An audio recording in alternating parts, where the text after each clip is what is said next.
একটা নির্দিষ্ট দিনে কে মাংস কে খাবে কি না সেটা যদি স্থানীয় সরকার ঠিক করে দেয়, আমি আবারও বলছি যে এটা সংবিধান অনুসারে বৈধ হবে কিনা সেটা আদালতে গিয়ে একমাত্র চূড়ান্ত সিদ্ধান্ত।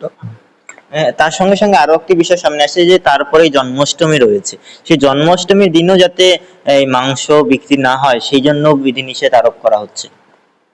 দেখুন, আমি যতটা শাস্ত্রতে জানি যে রাম মাংস খেতেন এটা আমি জানি, কিন্তু শ্রীকৃষ্ণ মাংস খেতেন কিনা সে ব্যাপারগুলো আমি দেখবো খোঁজ নিয়ে, আমি এখনই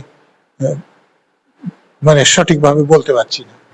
কিন্তু শ্রীকৃষ্ণের জন্মদিনে যারা মনে করেন যে মাংস খাওয়া উচিত না তারা নাই খেতে পারেন, কিন্তু যারা এরকম মনে করেন না তাদেরকেও আমি খেতে দেব না, এইটা তাদের উপর জোর করে চাপানো বলে আমার ধারণা হয়।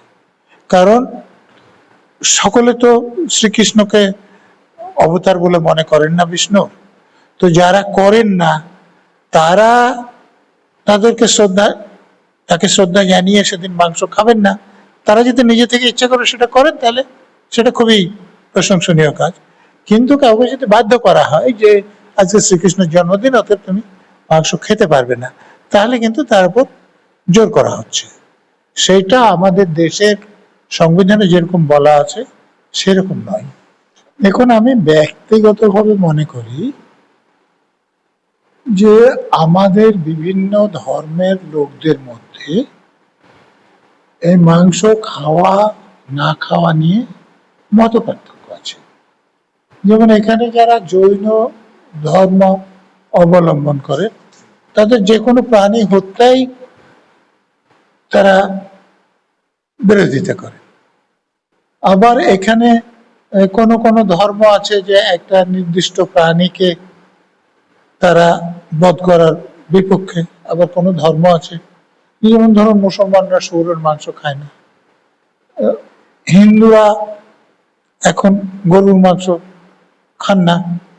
তো এখন তাদের এই অধিকার আছে কে খাবেন কি খাবেন না, তো এইটা তাদের ব্যক্তিগত পছন্দের উপর ছেড়ে দেওয়া উচিত যে কে কিরকম খাবেন না খাবেন, যদি না সেটা অন্যের যে ভাবনা বা আমাদের যে শাস্ত্র সম্বন্ধে যে ধারণা বা আমাদের রাষ্ট্রের কোনো ক্ষতি করে। তো এখন কোন কোন আপনি যে স্থানীয় সরকারের কথা বলছেন তারা এটা করছেন, তো সেখানকার যে ভোট দিয়ে তাদেরকে নির্বাচিত করেছেন তারা যদি চান তাহলে সেটা তারা করতে পারেন কি না এটা একমাত্র আমাদের দেশের আদালত বলতে পারবে যে এরকম যে নির্দেশ সেটা সংবিধান সম্মত কিনা। হতে পারে না, আমি তো একদম ব্যক্তিগতভাবে মনে করি যে এটা যদি অন্য কারো যে স্বাধীনতা তাতে বাধা না সৃষ্টি করে বা এটা কারোর পক্ষে মানহানিকর না হয়, এটা কোনো অপরাধ না হয়, তাহলে এটা বিধিনিষেধ আরোপ করা মানে আমাদের সংবিধানে যে আইন আছে তাতে করা যায় না। তার সঙ্গে সঙ্গে আর একটা প্রশ্ন থাকবে যে বারংবার এই ধরনের ঘটনা, তুমি মাছ খাবে না, তুমি মাংস খাবে না, তুমি সিঙ্গারা খাবে কি খাবে না সেটা সরকার ঠিক করে দেবে, মাছ বিক্রি দিল্লিতে হবে কি হবে না সেটা প্রশাসন ঠিক করে দেবে, এই যে বারংবার খাদ্যাভ্যাস ব্যক্তিগত জীবনের হস্তক্ষেপ এইটা হয়ে চলেছে, ইদানিংকালে তার সংখ্যাটা বেড়ে যাচ্ছে, মাত্রা বেড়ে যাচ্ছে, এই বিষয়টার কারণ কি বলে আপনার মনে হয়? দেখুন, এটা কোন শাসক দল ক্ষমতায় আছে তারা কিরকম চান তারপরে অনেকটা নির্ভর করে। যেমন আমি বলছি যে দেখুন, এখানকার কিছু অফিসার অন্যায়ভাবে যাদের নাম ভোটার তালিকায় তোলা উচিত নয় তুলেছেন, কিন্তু নির্বাচন কমিশন যখন তাদের বিরুদ্ধে ব্যবস্থা নিতে বলছেন আমাদের রাজ্যের মুখ্যমন্ত্রী তথা পুলিশ মন্ত্রী তাদের বিরুদ্ধে ব্যবস্থা নিতে দিতে চাইছেন, এটা বেআইনি, কিন্তু তিনি করছেন। কারণ যদি মরা মানুষের যাদের ভোটার তালিকায় নাম আছে তারা যদি তাকে ভোট দেন, মানে অস্তিত্বহীন লোকের যাদের ভোটার তালিকায় নাম আছে তারা যদি তাকে ভোট দেন, অর্থাৎ তার গুন্ডা বদমাশরা ভোট দিয়ে দিতে পারেন, তাহলে তার সুবিধা হবে। তো এইরকম সুবিধার জন্য যারা শাসন ক্ষমতায় থাকেন তারা অনেক সময় এমন কাজ করেন যেটা সমর্থনযোগ্য। বিভিন্ন বিজেপি বিরোধী রাজনৈতিক দলগুলো কিন্তু সরব হচ্ছে যে খাদ্যাভ্যাসে ব্যক্তিগত জীবনে হস্তক্ষেপ করা যায় না, আর সেটা তুমি করতে পারো না। একবার যখন আপনি ধর্মীয় গোঁড়ামিকে প্রশ্রয় দিবেন, আপনি ইমামদের ভাতা দেবেন, মুয়াজ্জিনদের ভাতা দেবেন, পুরোহিতদের ভাতা দেবেন, পুজোতে আপনি টাকা দেবেন, তো তাহলে যেখানে ধর্মীয় গোঁড়ামি প্রশ্রয় পাবে তো তারা তো বাড়াবাড়ি করবেই। তো আপনাকে যদি এগুলো বন্ধ করতে হয় তাহলে আপনাকে সেকুলার মতে চলতে হবে। একটা সেকুলার প্রশাসন কখনো একটা নির্দিষ্ট ধর্মের জন্য অর্থ বরাদ্দ করতে পারে না। আমাদের সংবিধানেও সেটা মানা আছে। সংবিধানের 27 নম্বর ধারায় খুব পরিষ্কার বলা আছে যে কোনো একটা নির্দিষ্ট ধর্মের কোনো অনুষ্ঠান করার জন্য আমাকে কর দিতে বাধ্য করা যাবে না।